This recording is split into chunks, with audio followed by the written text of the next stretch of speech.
Hello everyone and welcome back to my YouTube channel. So for today's video is I'm going to share with you how we spent or anong mga ganap sa aming team building sa aming team building.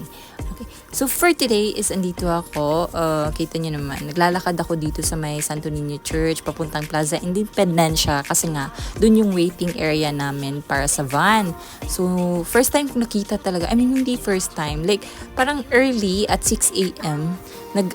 nakita ko yung lugar na ito. Napakalinis pala niya pag 6 a.m. So kudos sa mga street sweeper natin kasi ang ganda, ang linis ng paligid. Para akong nasa Japan. Marriage ko nakaantong Japan. So for today is yan, makikita nyo, nag-wait ako para makatawid. So ito, ang ganda diba? So nandito ako sa may part sa KKD. So makikita nyo yung Cecilic Bridge. So napakaganda niya talaga. So ito na, dumating yung van. Papunta na kami sa Sinan's Mountain Resort. So yun na nga guys. Dito, ang ganda ng part na to, ng area na ito. I think papunta ito sa may Consolacion. Tapos ito sa akala ko rin na malapit na kami sa Sinan. So sa pupuntahan namin. Pero surprise kami sa haba pala ng dadaanan before makarating sa mountain resort. Kaya nga napaisip ako, mountain? So talagang malayo. So yun nga, 'di ba? Ang layo. Ito na, nag-fast forward na ako para mabilis tayong makarating doon at finally andito na tayo sa Sinan's Mountain Resort. So for today, yes, nagsimula na ako for today's video guys. Pero ito na, so habang paakyat pa lang kami, nakikita ko na yung ganda ng paligid, yung ganda ng area. Kaso medyo mainit kasi nga yung time na ito around, I think mga na kami nakarating, mga 9 something like that. So eto, na-enjoy talaga namin yung pagdating namin dito. At may pool guys, may pool. Tapos nandito yung mga kasamahan ko sa iba't ibang branches. So nagkita-kita kami for the very first time and after a very long tiring working week. Ano ba yun? Basta, yun na. So it's time to have fun. Thank you very much. Enjoy. ito, may mga activities na kaming ginawa sa pag-start pa lang ng aming team building. So yan, so ito medyo challenging kasi kailangan namin mag-English, of course, for better communication and just kindly listen. We are also independent and autonomous, so public speaking, but still we can work on that. I think it's speech in front of the people and then you can manage. By the way, you will quit. O diba, nagpipilian pa kung sino talagang magsasalita, pero no choice si ating. Kailangan ko magsalita mga guys. I saw that today your name is Matt. Nag-nosebleed talaga ako dyan. Parang nasira yung mga language grahams ko. I'm about to translate what Sir Adrian says, but since matatalino ang mga Bisaya, no need to translate. O diba, katawa. Okay. So actually, as part of letter C, being compliance like that, we are more about introverted person. But see, like what Sir Adrian says, I said, we are observant. So at first, we observe people. Sa totoo lang, gusto ko na talagang magpo, pero kailangan ko maging strong. We need to be strong mga guys. We can say that we can actually communicate with you and we can trust you. We overthink a lot and we think about the future. Napamayad. 1 minute more. 1 minute. Okay, you can have 1 minute, sir. Thank you, everyone. Thank you. So ngayon tapos na, finally. Nakakaintindi naman yung mga kasamahan ko, mga foreigner. Naintindihan niyo ako. So this time, malapit na kaming kumain. At gusto ko talaga mag-vlog kung ano yung mga pagkain. Kaso nga lang, kung ano yung ulam. Kaso nga lang, nahihiya ako. So tingnan niyo na lang yung paligid, yung hangin, ang ganda ng breeze niya sa mga halaman. Tapos, ang ganda ng lightning. Kasi nga, free yung light. Of course, free yung light. Pero sa totoo talaga, mainit. Pero we're so thankful to God about it because we live in the Philippines, so it's really hot in here, hot in the Philippines, and it's more fun, charot.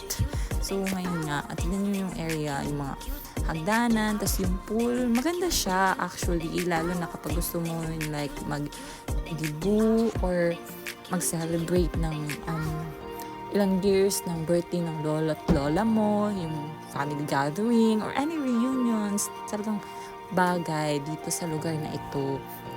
At kaso yung nalaman ko lang, kasi, I mean, yung medyo lang dito is nakafocus kami sa activity.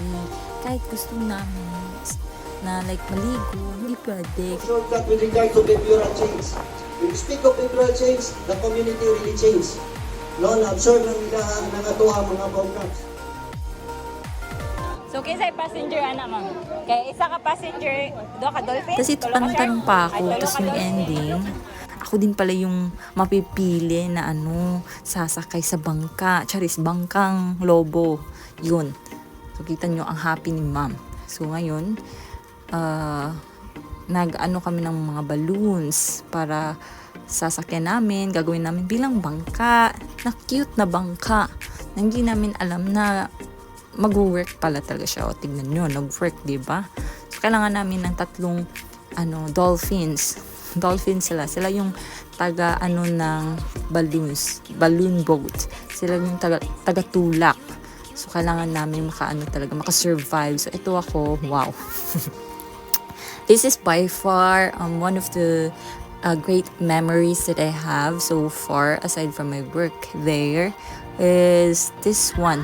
Yung confidence na meron ako during that moment, and yung satisfaction na wow, nakatry ako doon, 'di ba? Like bihira lang yung may ganyan.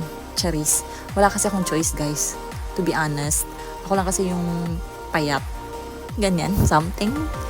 Or may payat naman sa amin kaso foreigner. So, paano yun? Yung English, paano yung communication? So, ako na lang, no choice.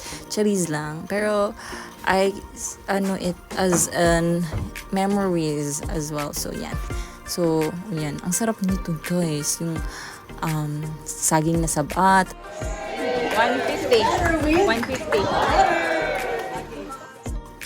So, ito, nag-picture taking kaming lahat. Of course, ang dami namin from different branches.